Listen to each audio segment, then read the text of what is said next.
quantas pessoas estariam envolvidas nesse esquema, assim? Veja, existe a empresa coordenada, digamos que a estruturação do negócio, a gestão do negócio era feita basicamente por duas pessoas. Em determinado momento, os sócios da empresa, por assim dizer, eles tiveram um desentendimento e o negócio então cessou e aguardava, pelo que nós percebemos durante a investigação, um dos sócios remanescentes, ele aguardava que terminar essa sociedade para dar continuidade então às atividades.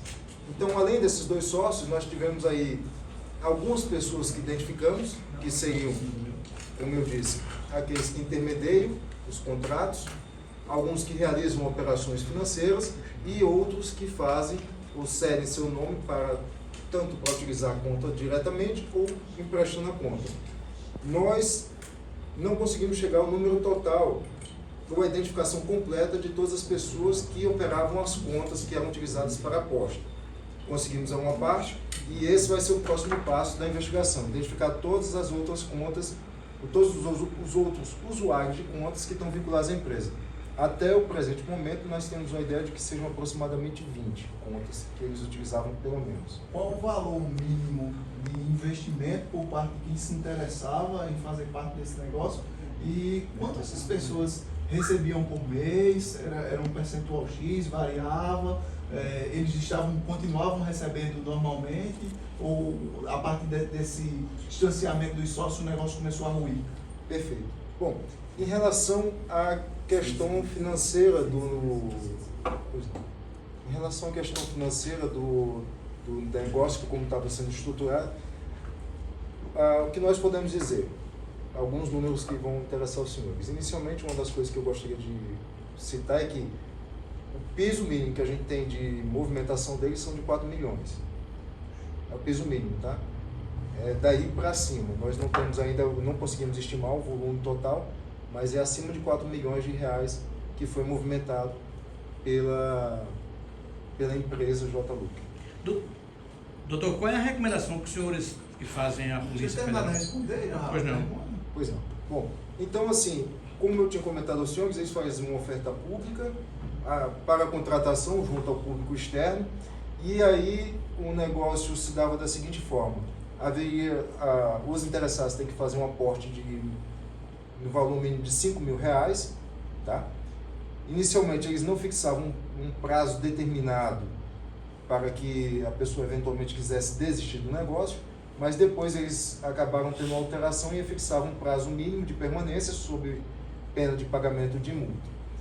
Em relação aos valores que eram pagos, eles no contrato não previam um piso, eles não previam um valor mínimo em percentual a ser pago. Porém, isso, dos rendimentos. Porém, o que nós percebemos é que nunca era abaixo de 6%, tá? É um percentual que vinha ali um pouco, 6%, entre 6% e 8% ao mês, que é o que estava sendo pago para os chamados investidores do negócio. Doutor, percebe que é tipo uma pirâmide, como o senhor falou no início da sua conversa com a gente. Qual é a recomendação que o senhor manda às pessoas? Porque existe muita pessoas leigas ainda que infelizmente caem nesse tipo de golpe, digamos assim. Sim, perfeito. Veja, os investimentos ou qualquer tipo de investimento, é preciso que quem esteja disposto a participar de qualquer negócio desse tipo tem que ter em mente que isso envolve riscos. E os riscos não são somente de ganhos baixos, na verdade pode haver perdas. Isso é íncito ao negócio que se estabelece no mercado de investimento, seja ele qual for, seja de ações, criptoativos ou no caso de um mercado de aposta esportivo. Então, quem se propõe ou quem se dispõe a fazer esse tipo de investimento tem que ter em conta que qualquer oferta que garanta um tipo de lucro, isso tem um grande indicativo de que seja uma operação irregular ou fraudulenta, porque não há como estabelecer garantias. Isso é algo que não tem como se prever e se estabelecer. Isso aí muito provavelmente indica algum negócio que seja irregular ou fraudulento, principalmente quando os ganhos são, digamos assim, altos, por um determinado período, altos e fixos. O senhor informou que eles podem ter movimentado 4 milhões nessas A operações. mais de 4 milhões. 4 milhões é o mínimo. Certo. O movimento dessas empresas nesses 2 anos, eles teriam movimentado mais de 4 milhões. Mais de 4 milhões. Certo. Quantas pessoas podem ter caído nesse golpe, nesse ponto dessa pirâmide? Aham. Como eu estava comentando, em relação à estruturação do esquema, de como funcionava a operacionalização do serviço, digamos assim, da empresa, ele era feito de que forma? Um investimento mínimo de R$5.000, com grupos fechados de aproximadamente 20 pessoas, e formação de lista de espera. Então, eles formavam, digamos assim, havia uma lista de espera de interessados. Quando eles fechavam a lista, e aí a partir dos valores mínimos que a pessoa tinha para aportar, fechava aquele grupo de pessoas e abria-se um novo grupo de investidores.